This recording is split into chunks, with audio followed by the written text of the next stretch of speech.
Qu'est-ce que le chiisme? Pour la plupart, nous l'ignorons. Tout ce que nous avons, c'est des images. L'Iran, l'ayatollah Khomeini, le Tchador, le terrorisme. Le chiisme en Occident, c'est la face réactionnaire de l'islam. Depuis que les Américains ont envahi l'Irak, les chiites sont à nouveau dans l'actualité. Ils étaient opprimés par Saddam Hussein. Aujourd'hui, ils veulent avoir les droits qui leur reviennent en tant que majorité. Rien ne pourra se faire sans eux. Pour comprendre l'Irak de demain, il faut donc savoir qui sont les chiites. Voici En attendant l'imam caché.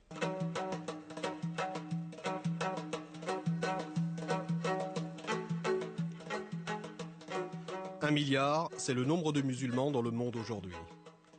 10% d'entre eux sont chiites. 1979, le chiisme fait irruption dans notre univers avec la révolution iranienne. La société occidentale, d'abord séduite, s'effraie, puis rejette l'ordre nouveau de Téhéran. 1982, le chiisme au Liban est associé aux images de violence et d'enlèvement pratiqués par le Hezbollah. 1991, les chiites irakiens se soulèvent après la guerre du Golfe et leur révolte est cruellement réprimée par le régime bassiste. Janvier 2005, ils remportent les élections. Mais qu'est-ce que le chiisme? C'est une fraction de l'islam née d'une rupture dans la communauté musulmane après la mort du prophète Mahomet. C'est la certitude qu'ont les fidèles qu'à la fin des temps, un messie, l'imam caché, le 12e, reviendra pour inaugurer un règne de vérité et de justice.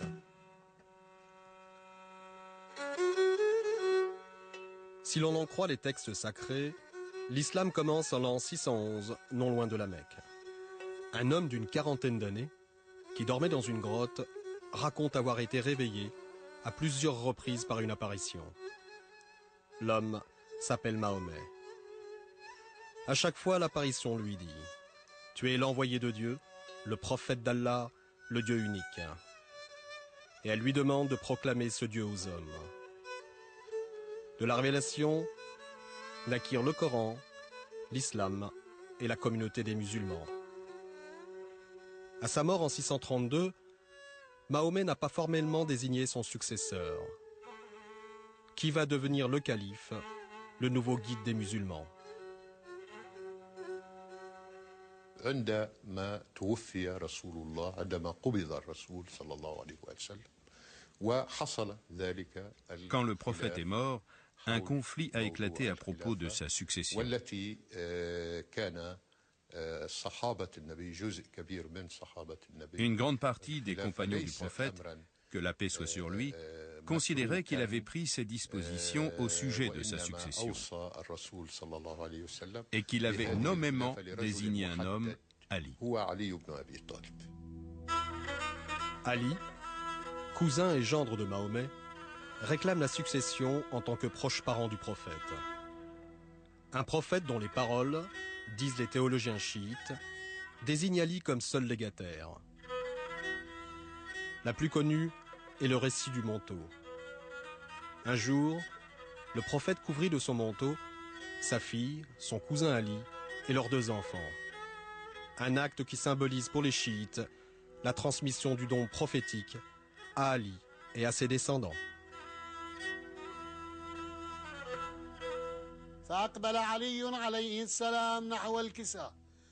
Ali s'approcha du manteau et dit « Que la paix soit sur toi, ô envoyé de Dieu. Est-ce que tu me permets de me joindre à vous sous le manteau ?» Le prophète dit « Que la paix soit sur toi, ô mon frère, mon régent, mon successeur et ma bannière. Je te le permets. » Et Ali entra avec eux sous le manteau.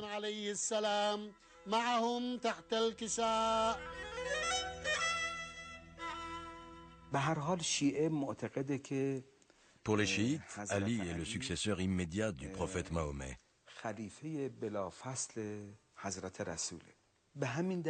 Ils ont la conviction que cette désignation émane directement de Dieu.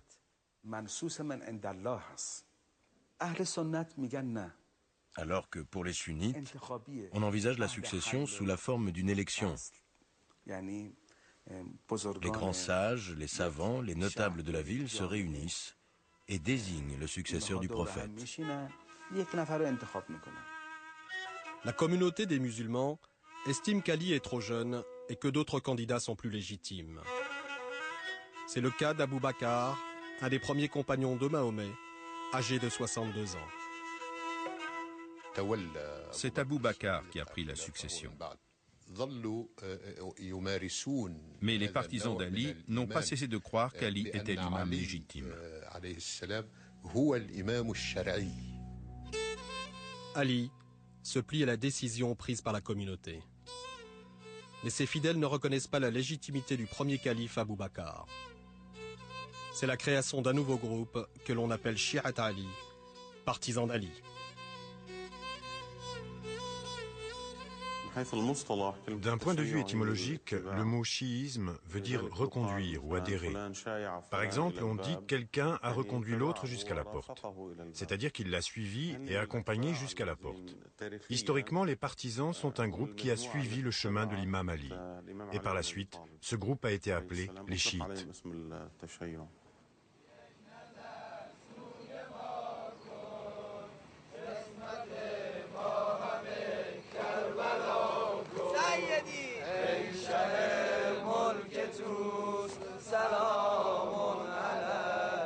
Le chiisme est un courant né de cette querelle politique, une fraction opposée au pouvoir sunnite.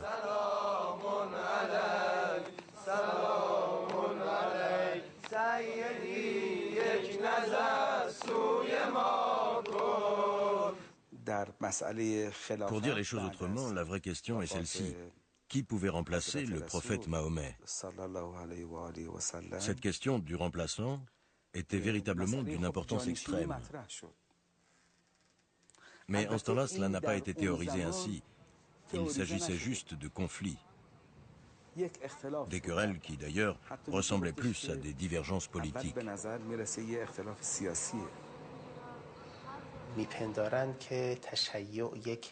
La plupart des historiens prétendent que le chiisme était un parti politique dirigé par Ali et ses disciples.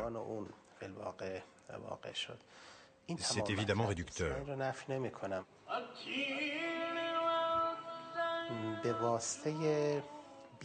En fait, grâce à la vision de Ali, à son savoir et à sa culture immense, le chiisme s'est construit sur des fondements spirituels très forts.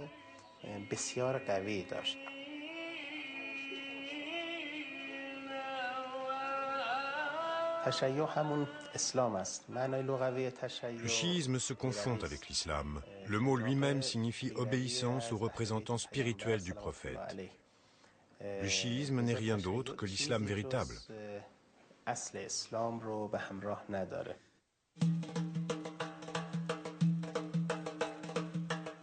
Ali doit attendre 20 ans pour accéder au califat et régner sur le monde musulman.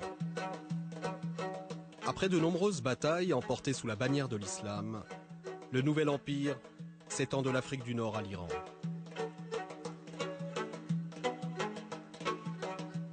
Mais le califat d'Ali est sans cesse contesté par les riches et puissants gouverneurs de province. Ali est assassiné en 661. La communauté des musulmans refuse alors de choisir l'un de ses fils pour lui succéder.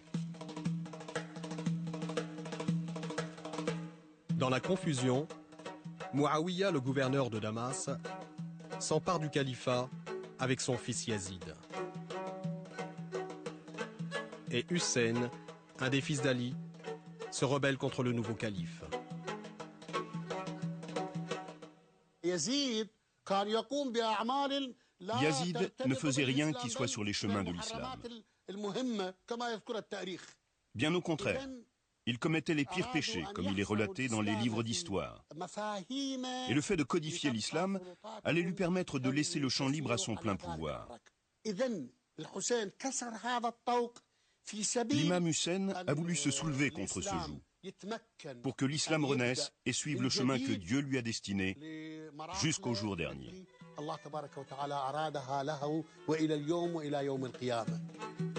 En 680, l'imam Hussein prend la tête de la rébellion contre le calife Yazid. Hussein a su qu'il serait poursuivi. Il devait choisir entre donner sa caution à la nomination de Yazid ou mourir.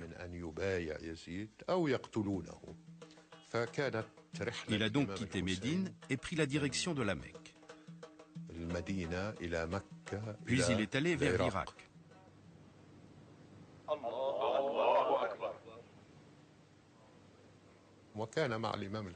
Il était accompagné d'un petit groupe de partisans, bien qu'il les ait dispensés de voyager avec lui, car il savait qu'il allait être tué.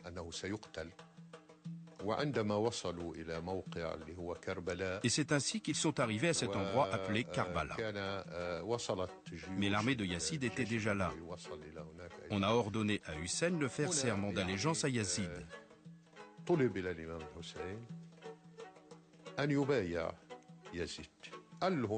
Mais il a répondu « Non, je ne le cautionne pas.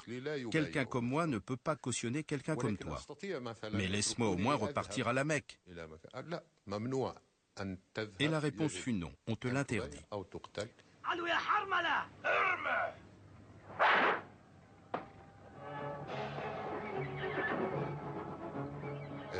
L'imam Hussein est mort en martyr, avec tous ses compagnons.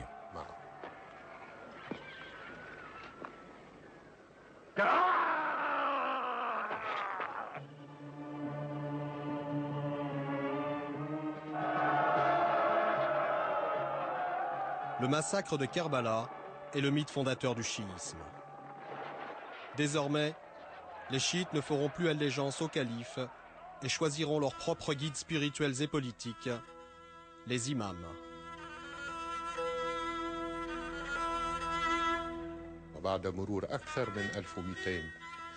13 siècles se sont écoulés depuis l'épopée de Karbala, et les chiites ne cessent de s'y référer.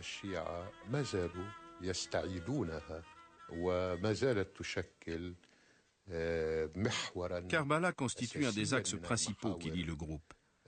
Cette épopée est notre conscience vivante.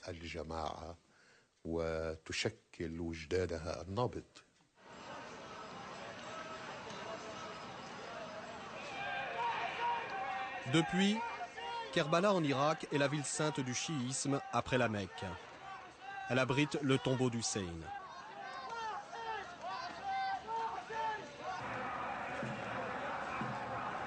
Tous les ans, les chiites célèbrent le massacre de Kerbala.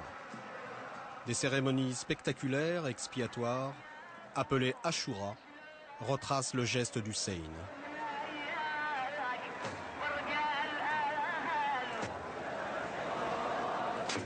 La résistance et le courage de l'imam face au calife infidèle jouent un rôle crucial dans la mythologie chiite.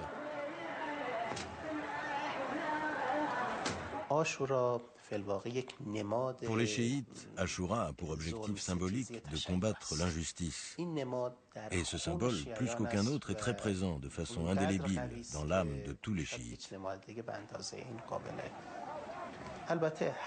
Mais comme toute tradition populaire, au fur et à mesure se sont construites autour de cette coutume des pratiques en marge, bien souvent superflues. Des pratiques qui existent partout et n'ont aucun lien avec le chiisme. Dans certaines cérémonies chiites, elles peuvent même être extravagantes et ostentatoires. Ces pratiques ont été désapprouvées par les dirigeants spirituels et des mises en garde ont été adressées aux pratiquants.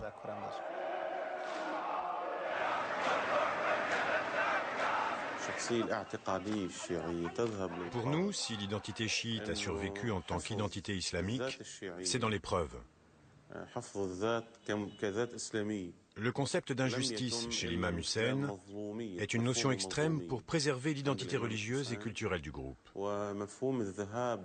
Même si cela doit mener au martyr, c'est un principe qu'incarne l'imam Hussein.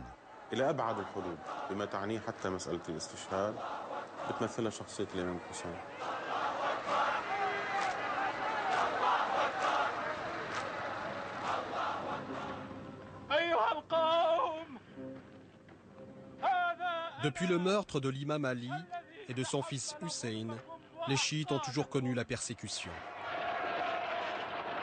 La majorité des imams qui se succèdent sont assassinés. Depuis lors, la martyrologie est un fondement du mode de pensée chiite.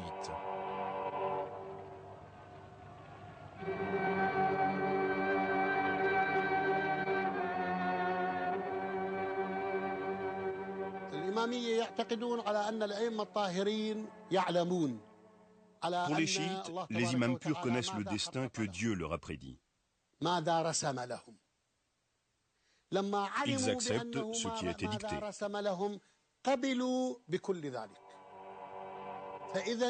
Ils se soumettent donc à la volonté de Dieu. Et ils acceptent tout, même le sacrifice, puisque Dieu l'a voulu ainsi.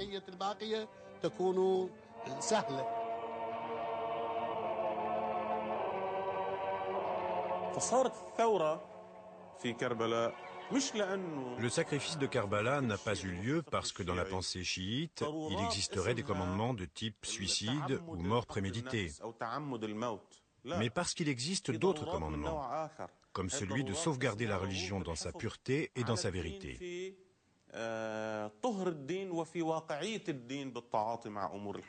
Et si ces commandements sont en danger, la religion devient prioritaire sur la vie de l'individu et du groupe. Karbala exprime cette obligation.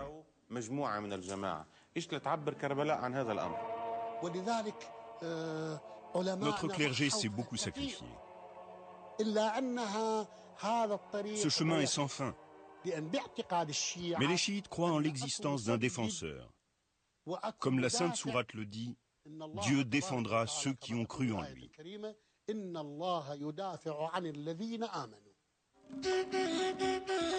Les chiites sont aujourd'hui présents dans de nombreux pays à majorité sunnite.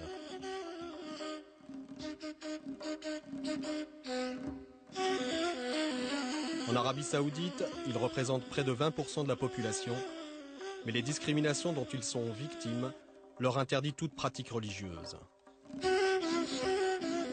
En 1987, lors du pèlerinage à la Mecque, 400 chiites iraniens sont tués dans une manifestation contestant le pouvoir des Saouds sur les lieux saints.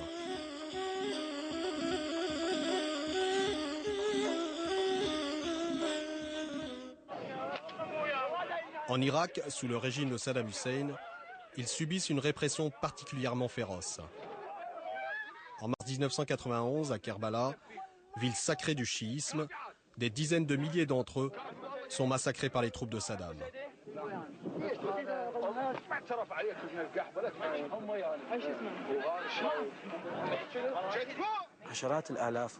Il y a eu des milliers de morts. Des milliers de personnes ont été exécutées, tuées ou enterrées vivantes. Et cela a laissé des traces indélébiles dans la mémoire collective chiite, notamment la conviction qu'ils sont éternellement pourchassés, éternellement visés. Nous sommes tous des martyrs, tout en étant vivants. C'est pour cela que le personnage du martyr est populaire et souvent mis en avant, comme ces drapeaux rouges dans les régions chiites qui sont très répandus et qui symbolisent le sang. Et le sang, c'est le témoin des martyrs.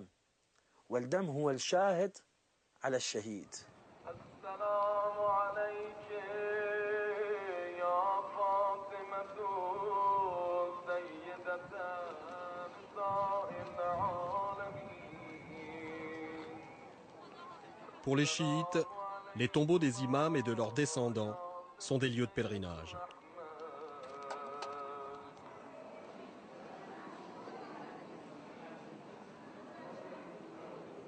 On dénombre plusieurs centaines de mausolées à travers l'Irak et l'Iran. Les imams et leurs descendants sont enterrés dans un faste de dorures étincelantes. La banlieue de Téhéran compte une dizaine de mausolées. Un des plus célèbres est celui de l'imam Abdulazim. Plusieurs millions de visiteurs s'y pressent chaque année. Les pèlerins viennent faire démonstration de leur dévotion et partager le destin tragique de leur imam, mort en martyr.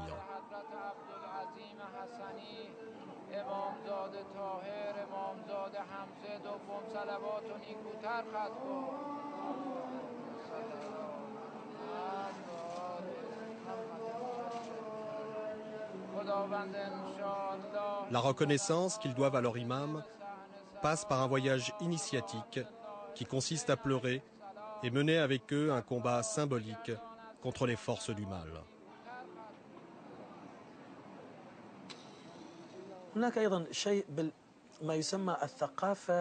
Il y a chez les chiites la culture du toucher. Quand ils visitent le mausolée d'un imam, ils le touchent. Ils tournent autour de lui et ils lui demandent quelque chose. Toucher toutes ces choses confère une sérénité de l'esprit.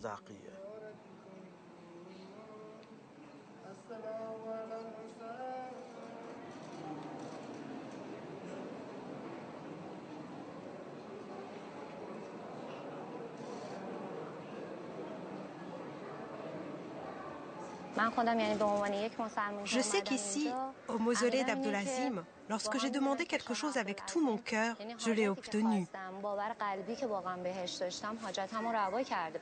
Je vais vous dire franchement ce qu'il en est. Voilà quel était mon vœu. Je voulais quelqu'un. Je voulais absolument me marier avec lui. Mais sa condition familiale faisait qu'il était impossible que cela puisse arriver. Et pourtant, de façon très surprenante, les choses se sont réalisées et rapidement.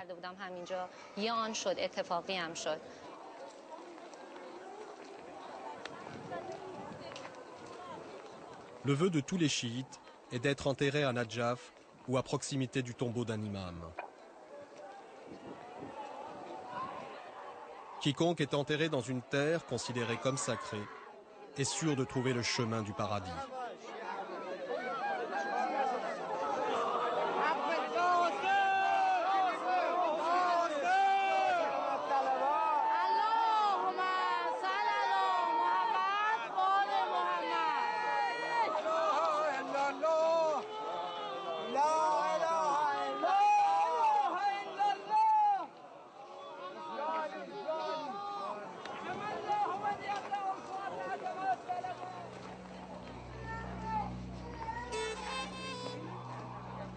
Sunnites et chiites s'accordent pour dire que Mahomet est l'unique prophète.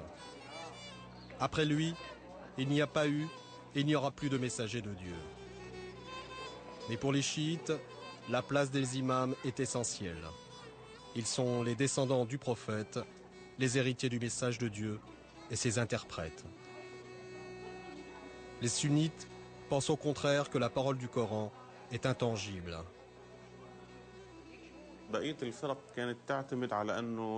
Les autres courants de l'islam s'appuient sur le Coran en tant que livre, comme seul représentant de l'islam.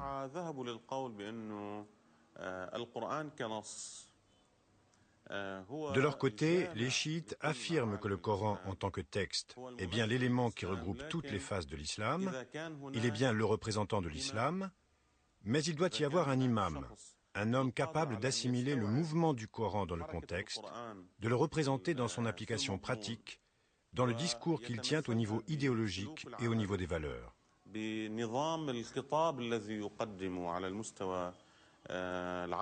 Cet homme devient alors ce qu'on appelle le Coran qui parle.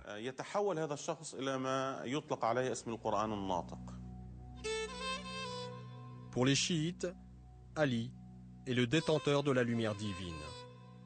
Les imams qui lui succèdent ont tous en eux cet héritage qui leur permet d'interpréter le sens caché, ésotérique du Coran. Les chiites reconnaissent une lignée de 12 imams, intercesseurs auprès de Dieu, jusqu'à Mehdi, l'imam caché, disparu en 874 et dont ils attendent le retour sur terre pour apporter la justice.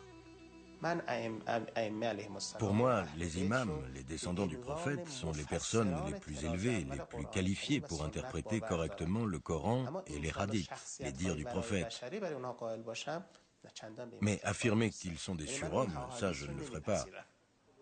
Si ces personnes considérées comme sacrées étaient d'une autre nature, elles ne pourraient pas être nos modèles. En effet, si le prophète et ses descendants sacrés sont d'une autre nature que moi, comment puis-je les imiter?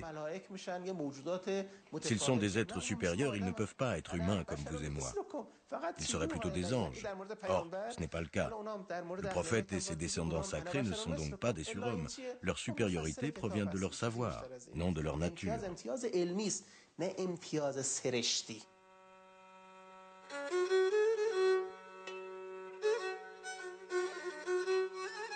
La représentation des 12 imams est très répandue dans la culture populaire chiite. Pourtant, dans l'islam, la représentation d'un être sacré est interdite. Le prophète, méfiant, avait condamné toute imagerie de peur d'une rechute dans l'idolâtrie pré-islamique.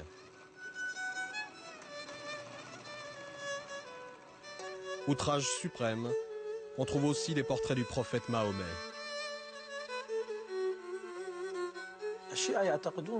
Les chiites considèrent leurs imams comme des êtres humains, mais des humains infaillibles. Ils ne sont pas au niveau du prophète, mais ils sont supérieurs au commun des mortels. Et il n'y a pas d'interdit à représenter les hommes. Cette brèche étant ouverte, cela les a conduits à représenter le prophète.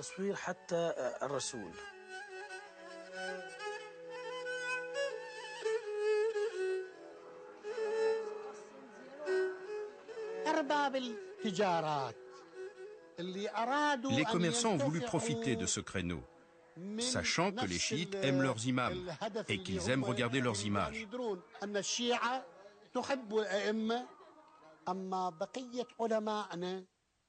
Or, notre clergé trouve cela illicite. Et en réalité, c'est interdit.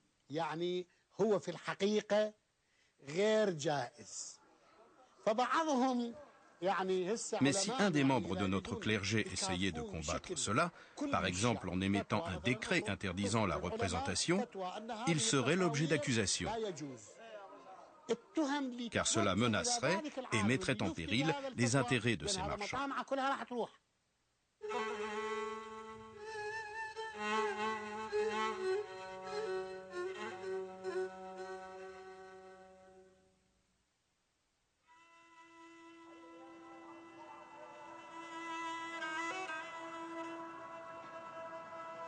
Les ayatollahs sont au sommet de la hiérarchie chiite. En son temps, l'ayatollah Khomeini en Iran, aujourd'hui l'ayatollah Sistani en Irak et l'ayatollah Fadlallah au Liban sont les plus populaires et les plus puissants ayatollahs. En attendant le retour de l'imam caché, ils sont les référents, les guides, les directeurs de conscience.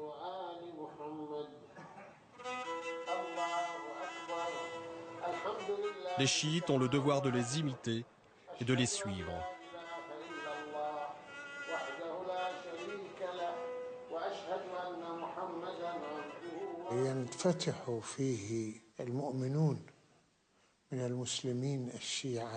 Les musulmans chiites dépendent d'un référent qui doit avoir suffisamment de compétences culturelles islamiques, surtout dans le domaine de la jurisprudence.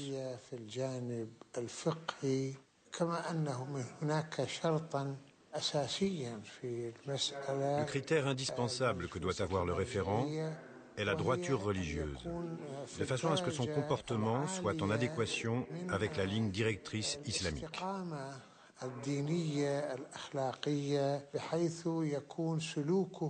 Tant au niveau de la morale que de la spiritualité et du mode de vie.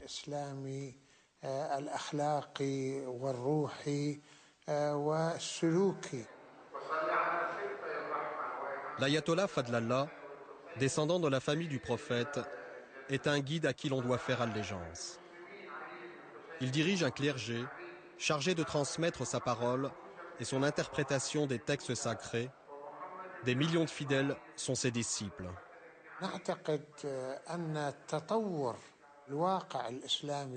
Pour nous, le développement de la pensée chiite dans la société est toujours guidé par son ouverture vers le monde présent.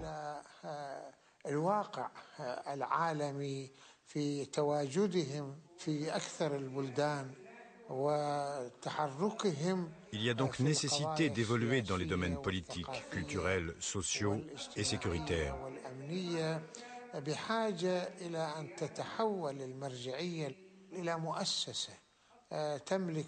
Et pour cela, il faut que le référent s'appuie sur une institution qui possède les outils lui fournissant les diverses études qui lui permettent de prendre les décisions juridiques, politiques ou culturelles adéquates.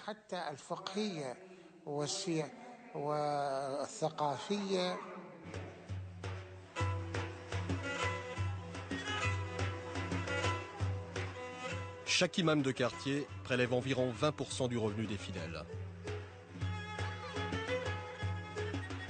Un impôt qui permet au clergé chiite d'être indépendant de l'État.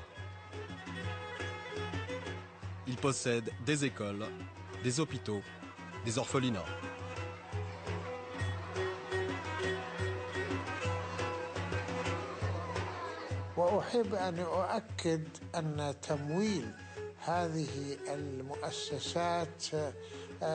Je tiens à préciser que le financement de toutes ces œuvres est fait grâce aux dons des fidèles et aux impôts religieux, comme le Khoms ou la Zakat.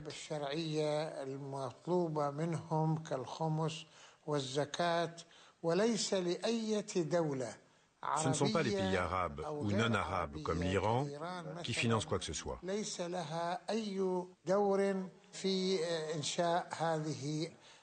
Nous sommes très indépendants et loin de toute pression politique ou autre.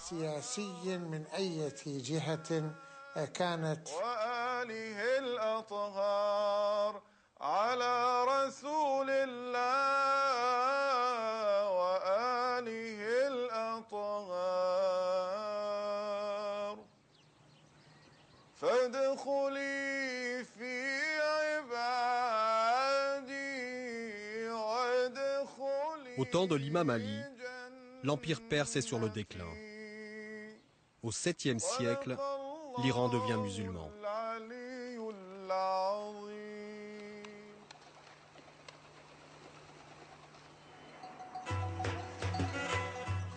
Selon la tradition populaire, c'est une femme qui amène le chiisme en Iran. Après la bataille de Karbala, la seule survivante est l'épouse de l'imam Hussein. Elle s'appelle Bibi Shahrbanu. Elle est la fille du dernier roi perse, Yazdégar III. Elle fuit à cheval de Karbala jusqu'à Téhéran. Une pieuse légende veut que cette princesse trouve refuge dans cette montagne.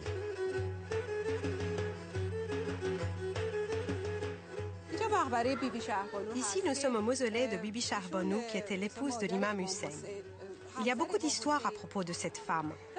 Le jour de la célébration d'Ashura, lorsque Bibi Shahrbanu était poursuivie par des ennemis, elle s'est enfuie et est venue jusqu'ici.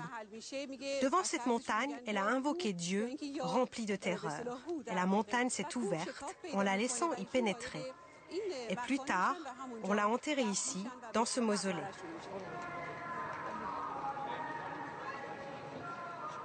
Le mariage de Bibi Shahrbanu et de l'imam Hussein est l'association du sang royal de Perse et de celui du prophète. Le symbole de l'union de l'Iran et du chiisme.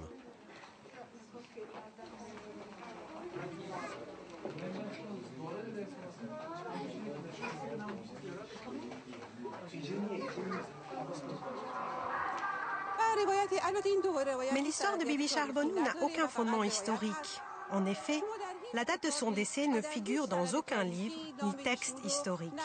Pas plus qu'une indication sur le lieu où elle a été enterrée.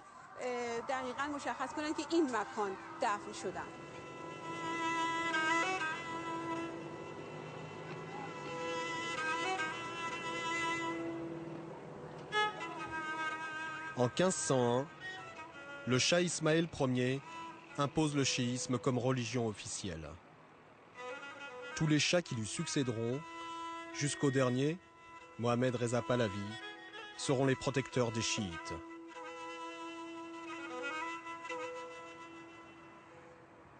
En 1979 est proclamée la République islamique d'Iran. C'est le premier État chiite. Aujourd'hui, Qom en Iran est la capitale religieuse et savante du chiisme.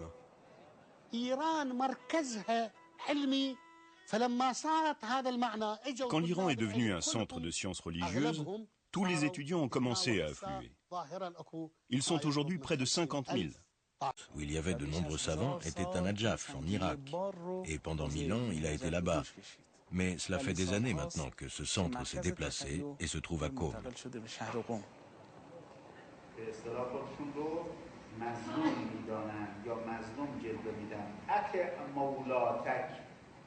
À la différence des musulmans sunnites, qui ont une lecture littérale du Coran, on enseigne à Qom une lecture complétée par l'étude de la philosophie.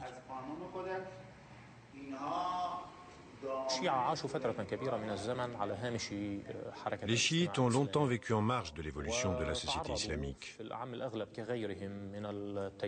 Ils ont été, comme tous les courants et sectes religieux islamiques minoritaires, longtemps victimes de la répression intellectuelle.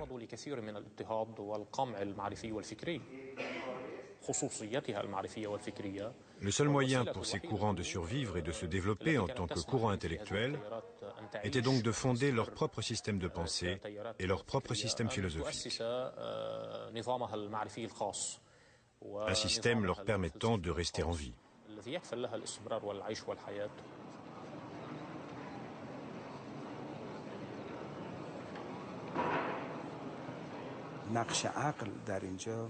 La sagesse joue un très grand rôle dans notre religion. Et une des raisons importantes pour lesquelles il y a chez les penseurs chiites une véritable attirance pour la philosophie est l'utilisation qu'ils font du raisonnement, de la déduction, de la logique. L'obéissance aveugle n'est pas une solution. Elle n'est pas parfaite. Ce qui compte, c'est d'arriver à ce résultat avec la réflexion, par la recherche de la sagesse. C'est cela qui montre la supériorité du chiisme par rapport aux autres branches de l'islam.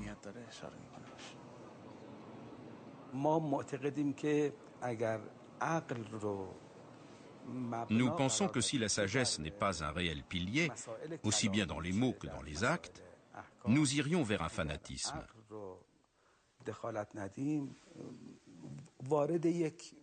Et ce fanatisme ne serait évidemment pas compatible avec les temps présents.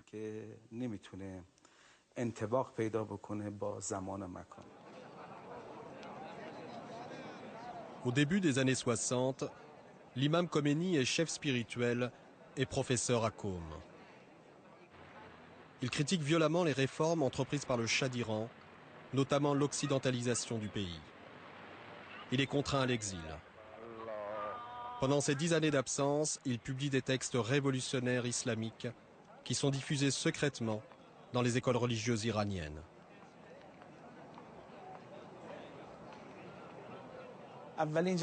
Les premières étincelles de la révolution se sont produites dans la ville de Qom. Le 2 janvier 1978, le mouvement qui a commencé ici s'est propagé dans tout le pays. C'est pour ça que, de ce point de vue, Qom conserve une place très particulière pour les Iraniens. Mais Qom est également un centre religieux depuis toujours, et déjà à l'époque de l'imam Khomeini et d'autres grands penseurs. Il a donc également servi à construire le fondement des pratiques de la République islamique. Il y a dès lors un lien direct entre la République islamique et la ville de Qom.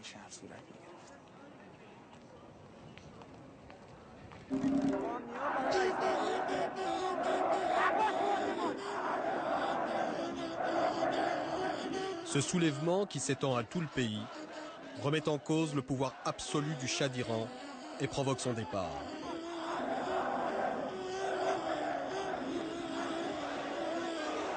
En 1979, c'est le retour triomphal de l'ayatollah Khomeini qui devient le guide spirituel et politique du peuple et de la République.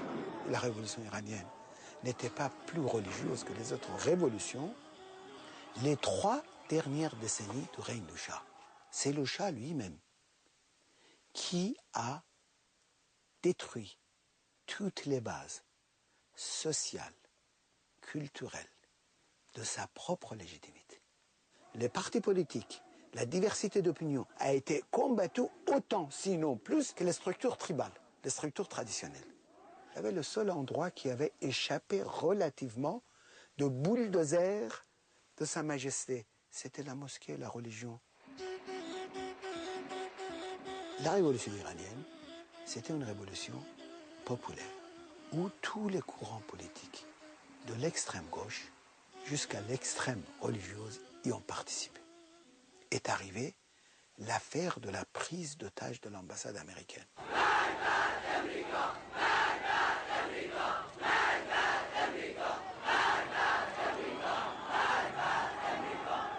N'oublions pas, l'affaire s'est éclatée au moment où l'Assemblée constituante iranienne était décidée de texte de constitution.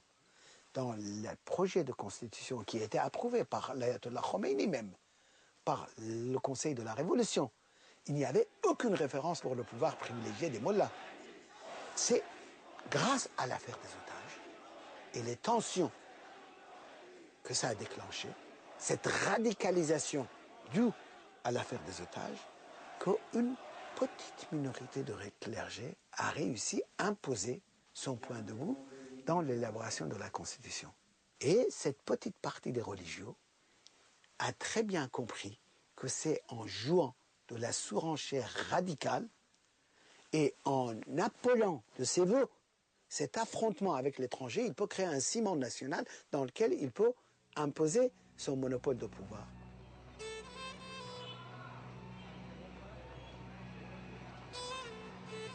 La caste des religieux fait de l'Iran un État islamiste, débarrassé des influences occidentales.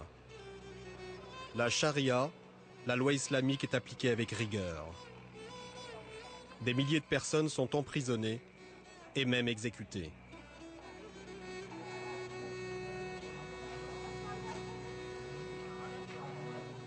L'alcool est interdit. Les femmes doivent désormais porter le tchador. Les religieux appliquent la théorie de la Velayat el-Faqih. Cette conception théocratique veut que le pouvoir revienne de droit à un guide unique qui doit diriger la communauté jusqu'au retour du Messie.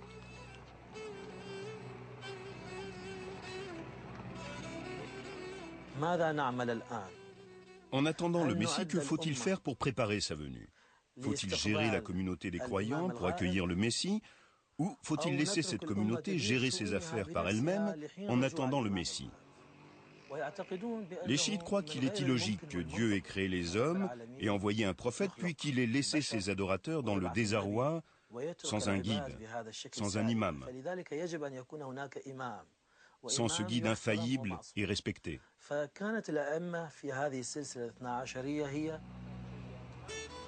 L'ayatollah Khomeini est élevé au rang de guide suprême.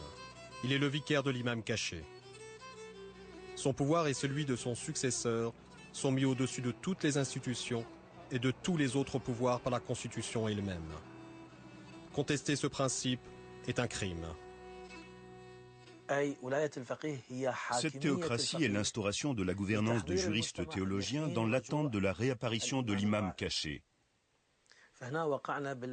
Et l'Iran est tombé dans l'interprétation la plus radicale de cette conception théocratique. 25 ans après la Révolution, ce système de théocratie est contesté par une partie de la hiérarchie religieuse. Des dignitaires et des savants remettent en cause la doctrine des juristes et du guide.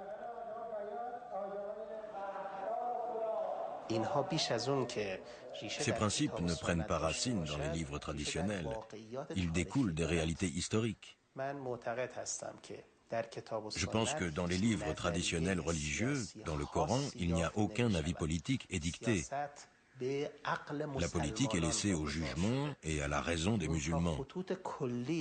Il n'y a que des principes généraux énoncés dans le livre, des principes d'équité, de dignité humaine ou des droits de l'homme. Donc, qui peut dire que la théocratie est liée au chiisme?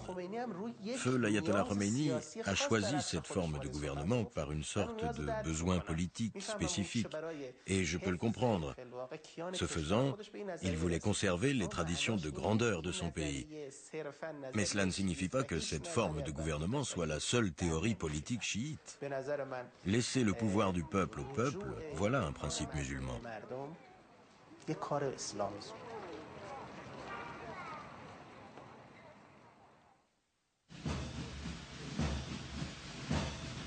Forts de leur pouvoir en Iran, l'ayatollah Khomeini et son régime arment et soutiennent les chiites libanais. Le Hezbollah apparaît officiellement pour la première fois sur la scène politique en 1982. Il devient vite le bras armé des Iraniens dans le combat contre Israël au sud Liban. 30% des Libanais sont chiites. Ils se trouvent principalement au sud, à la frontière avec Israël. Aujourd'hui, cette région est sous contrôle du Hezbollah.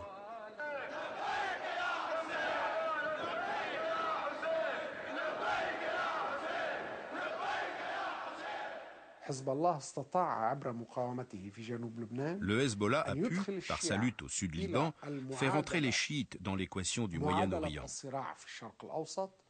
et leur conférer un poids bien plus important qu'avant.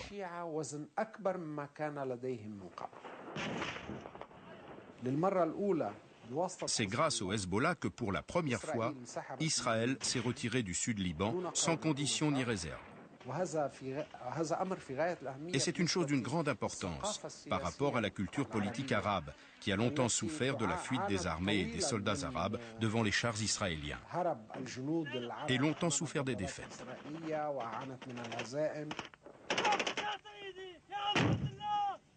Le rôle du Hezbollah a aussi permis à l'Iran de prouver que ce pays était un acteur important au Moyen-Orient, grâce à sa relation avec le Hezbollah dans ce conflit.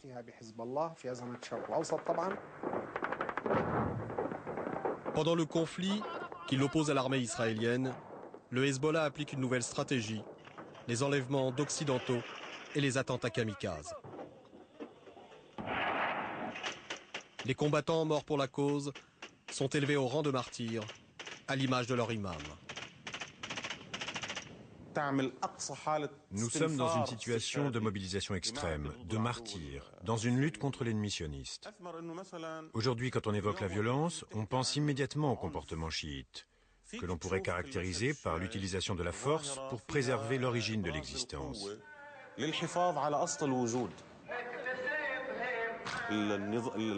Mais le système de valeurs chiites n'est pas fondé sur des principes négatifs. Le négatif ne devient prédominant que dès lors que l'existence est menacée.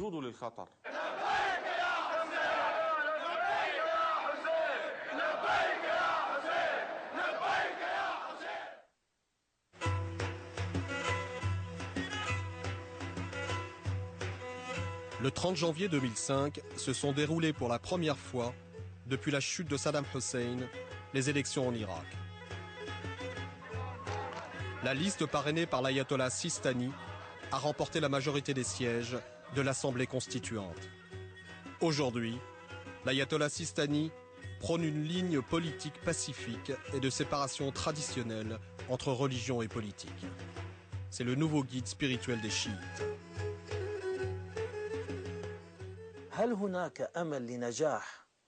Est-ce qu'il y a une possibilité que l'Irak devienne une théocratie à l'iranienne? Moi, mon sentiment est que non.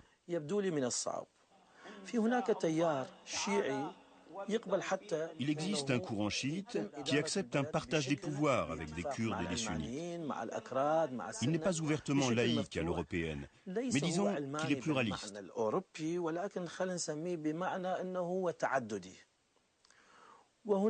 Mais il y a aussi le courant ultra-religieux, qui lui se revendique de l'autorité de Najaf.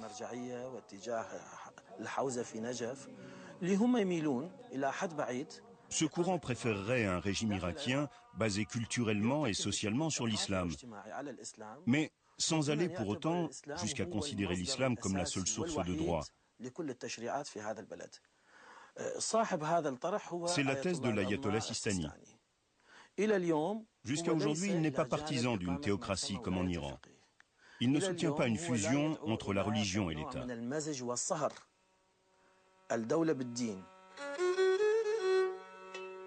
Aujourd'hui, dans le monde chiite et même à l'intérieur de l'Iran, nous assistons à l'importance et le prestige grandissant de l'ayatollah Sistani. Il n'est pas seulement le premier personnage de l'Irak. De plus en plus, il est le premier personnage religieux de l'ensemble des pays du Golfe où il y a des chiites.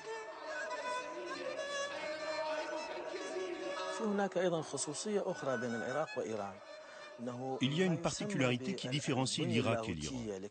Le clergé en Iran est plus solide, plus stable, plus structuré, avec un pouvoir économique, politique et culturel plus important qu'en Irak.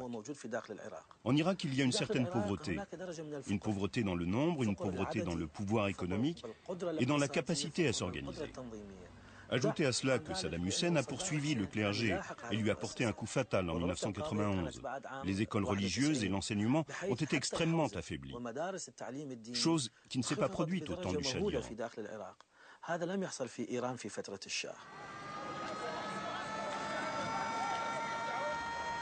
Depuis la chute de Saddam Hussein, la communauté chiite reste victime de nombreux attentats.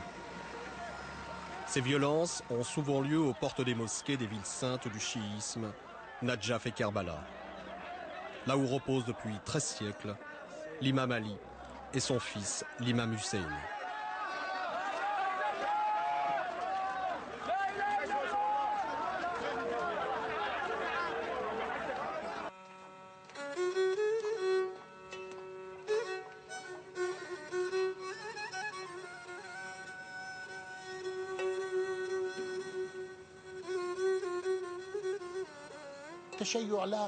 Le chiisme a rencontré et rencontrera le long de son chemin des dangers.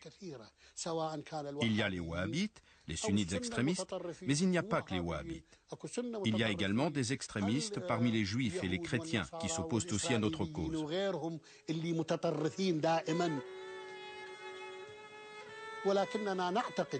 Mais tout notre clergé croit, comme tous les croyants chiites, que la providence divine nous protège.